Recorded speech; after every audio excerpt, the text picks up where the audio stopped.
Assalamualaikum warahmatullahi wabarakatuh. Perkenalkan, saya adalah Ilham Perdana Ibra dengan NIM C1D1235050. Sebelumnya selamat siang, selamat pagi, dan selamat malam untuk kita semua. Dan sebelum saya ucapkan terima kasih kepada Bapak dosen pengampu mata kuliah Cyber Security Management ini karena mengizin, mengizinkan saya untuk presentasi tugas UAS, yaitu resum perkuliahan Cyber Security Management dari pertemuan 9 sampai pertemuan 15. Baiklah, langsung saja ke materi yang pertama, yaitu ada pada pertemuan ke-9. Yaitu pada pertemuan 9 kita belajar mengenai pentingnya Cyber Security Management. Ya, yaitu untuk mencegah serangan cyber, melindungi aset digital, dan memenuhi regulasi dan menjaga kepercayaan pelanggan. Dan yang kedua, kita juga mempelajari ancaman cyber, yaitu seperti malware, ransomware, phishing, dan DDoS. Dan kita juga mempelajari ketergantungan teknologi seperti cloud computing, IoT, dan transformasi digital. Dan kita juga mempelajari perlindungan aset digital seperti data sensitif, infrastruktur kritis, dan kekayaan intelektual. Dan terakhir yang kita pelajari pada pertemuan 9 yaitu adalah karir cyber security, yaitu di mana permintaan tinggi, gaji kompetitif, peluang global.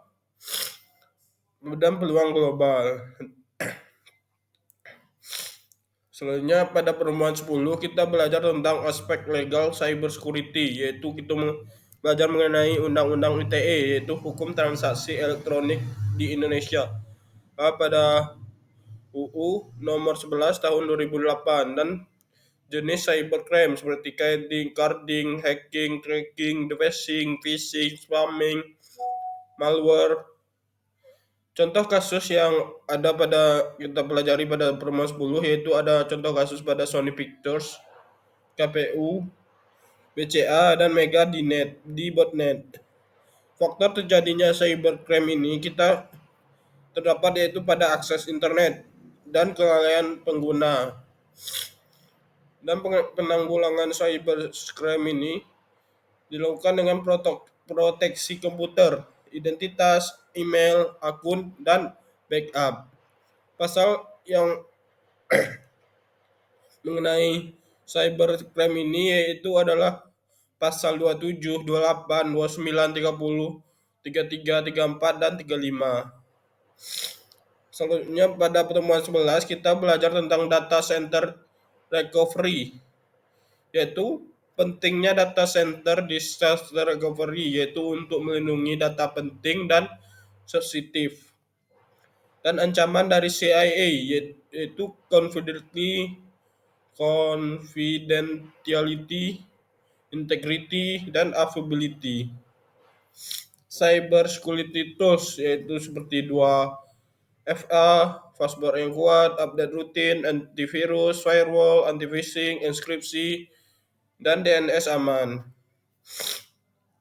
Selanjutnya yaitu pada pertemuan 12 kita belajar tentang ransomware dan AI, yaitu pada studi kasus ransomware menyerang rumah sakit Harapan Sehat atau RSHS Jambi dengan data pasien terenkripsi dan operasi lumpuh.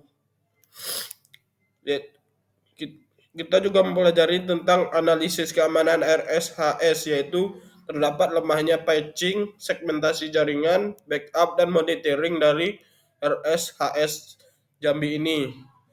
Dan pertanyaan pada pertemuan 12 ini yaitu tentang analisis kelemahan, rekomendasi desain ulang infrastruktur, mitigasi risiko ransomware yang terdapat pada RSHS Jambi ini.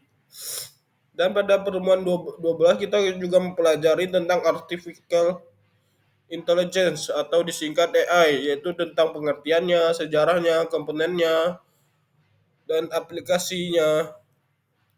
Dan Kita juga mempelajari tentang kejahatan yang menggunakan AI atau berbasis AI seperti malware, phishing, deepfake, kejahatan finansial, kekerasan, dan terorisme. Soalnya pada pertemuan 13 kita belajar tentang risiko dan sistem keamanan, yaitu risiko cyber security, yaitu adalah hazard risk, financial risk, strategic risk, dan operational risk. Adapun ancaman pada datanya yaitu seperti ancaman kerahasiaan, integritas, ketersediaan, dan autentikasi. Selanjutnya pada pertemuan 14 dan 15 kita belajar tentang krisis keamanan digital nasional, yaitu pada serangan cyber di Indonesia, kebocoran data ASN 2024, MPWP, Peduli Lindungi, dan ransomware PDN 2024. Adapun dampaknya yaitu ancaman keamanan nasional seperti pencurian identitas, krisis kepercayaan, dan kerugian ekonomi Indonesia. Serangan cyber sektor swasta yaitu seperti serangan cyber pada Tokopedia dan Bank Syariah Indonesia. Adapun metode serangannya yaitu seperti ransomware, phishing, DDoS, dan social engineering. Adapun tantangan keamanan cyber ini yaitu terdapat pada infrastruktur yang rentan, rendahnya kesadaran, dan regulasi yang belum optimal, dan kurangnya tenaga ahli pada studi kasus ini. Rekomendasinya yaitu adalah investasi infrastruktur, edukasi, kolaborasi multi pihak, dan penguatan regulasi, dan ketahanan digital. Baiklah, itulah presentasi saya terhadap studi kasus resum pertemuan cyber security management dari yang 9 pertemuan 9 sampai pertemuan ke-15.